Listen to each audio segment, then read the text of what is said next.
Assalamualaikum warahmatullahi wabarakatuh. Subahal khair, kaifa halukum? Bagaimana kabar anak-anak sekalian kelas 5? Sehat semuanya? Alhamdulillah. Ya, pada kesempatan kali ini insyaallah kita akan melanjutkan pembahasan kita, melanjutkan materi kita tentang cenderamata replika Monas ya di bab kedua. Nah, sebelum kita beranjak ke tugas mandiri, kita akan membahas tentang apa itu monumen nasional. Nah, monumen nasional mungkin yang lebih kita kenal dengan sebutan Monas, yaitu singkatannya. Kepanjangannya Monumen Nasional. Nah, poin pertama, Monumen Nasional atau Monas dibangun pada tanggal 17 Agustus 1961 atas usulan Presiden Soekarno. Berarti presiden berapa tuh? Presiden pertama ya, sang proklamator juga. Pada tanggal 17 Agustus 1961. Berarti umurnya berapa tahun tuh Monas? Sudah 59 tahun ya dari awal pembangunannya. Kemudian yang kedua, tujuan pembangunan Monas sebagai tugu peringatan agar generasi muda terus melanjutkan perjuangan bangsa. Nah, jadi diadakannya Monas atau dibangunnya Monas itu sebagai peringatan untuk generasi kita, generasi kamu nih, supaya tahu apa itu arti daripada perjuangan.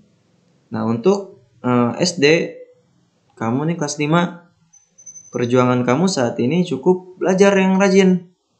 Kemudian taat kepada orang tua, taat kepada aturan agama, menjalankan segala perintahnya dan menjauhi segala larangan-larangannya. Itu termasuk daripada perjuangan kamu untuk saat ini sebagai seorang pelajar, ya. Belajar yang rajin walaupun memang sekarang kondisinya masih seperti ini. Masih pandemi, jadi kita belum bisa belajar dengan normal. Tapi itu bukan suatu alasan untuk kamu tidak belajar. Ya. Untuk saat ini kamu gak perlu tuh bawa-bawa misalnya bambu runcing, ya kan? Oh, kemudian bawa-bawa senjata yang lain, senjata tajam, itu gak usah. Itu perjuangan pahlawan-pahlawan kita dulu ya. Untuk saat ini perjuangan kamu cukup belajar yang rajin. Selanjutnya, Monas memiliki beberapa bagian, yaitu lidah api, pelataran puncak, pelataran bawah, dan museum sejarah perjuangan nasional. Nanti bisa kita lihat setelah ini ya gambarnya.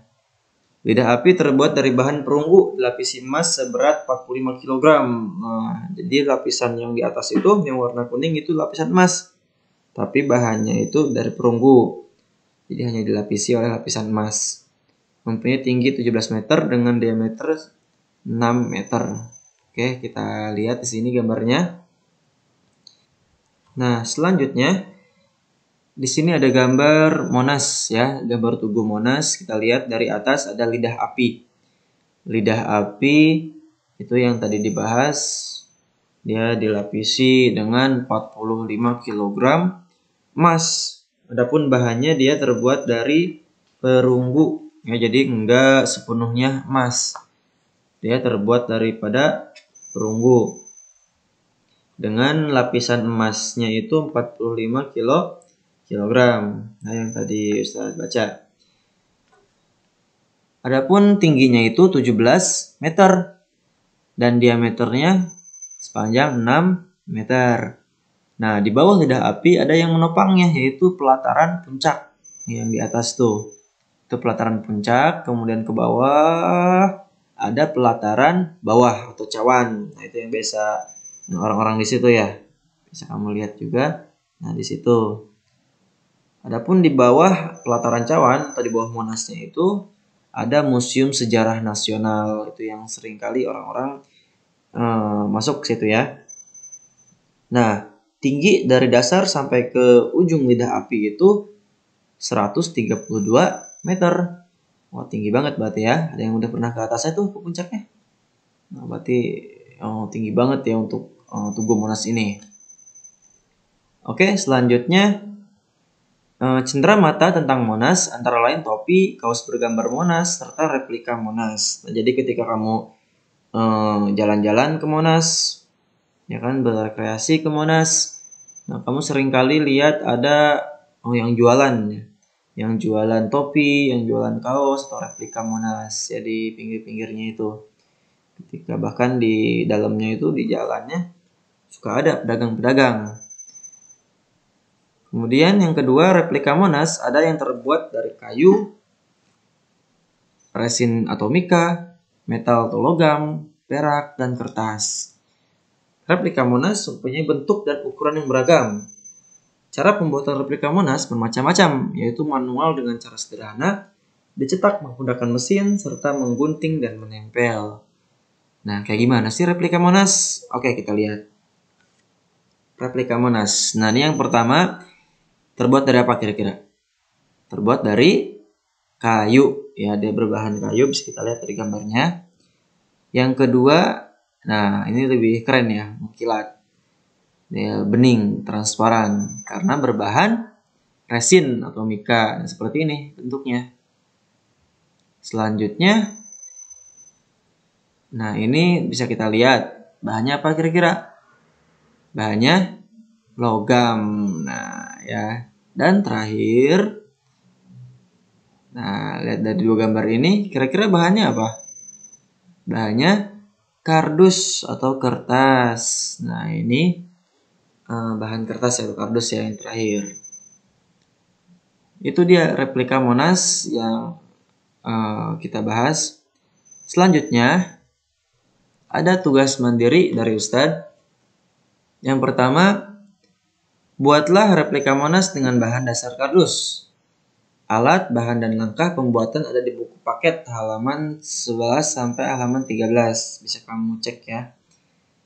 Foto ketika proses membuat replika Monas minimal 3 kali. Jadi, ketika kamu membuat replika Monas, minta tolong ke orang tuamu untuk memoto ya. Minta tolong ke mama atau ke ayah, tolong fotoin ketika kamu sedang mengerjakan. Minimal 3 kali. Ya, misalnya lagi awal nih, lagi nyiapin bahan-bahan sekali, kemudian lagi di pertengahan sekali lagi, kemudian ketika mau beres sekali lagi. Terakhir, kirim foto kamu sedang memegang hasil karyamu. Nah, jadi kamu udah beres nih buat replika Monasnya dari kertas atau kardus. Nah, kamu foto. Minta fotoin juga sama orang tua, minta tolong kamu dengan memegang hasil karyamu. Setelah itu, kirim fotonya japri ya ke Ustadz. Paling lambat tanggal 21 Agustus. Nah, boleh nanti ketika pengerjaan dibantu sama orang tua. Ya, tidak apa-apa. Nah, cukup sekian dapat saya sampaikan. Jangan lupa untuk tugasnya ya, saya tunggu. Kita tutup dengan baca hamdalah. Alhamdulillahirabbil alamin. Syukran. Assalamualaikum warahmatullahi wabarakatuh.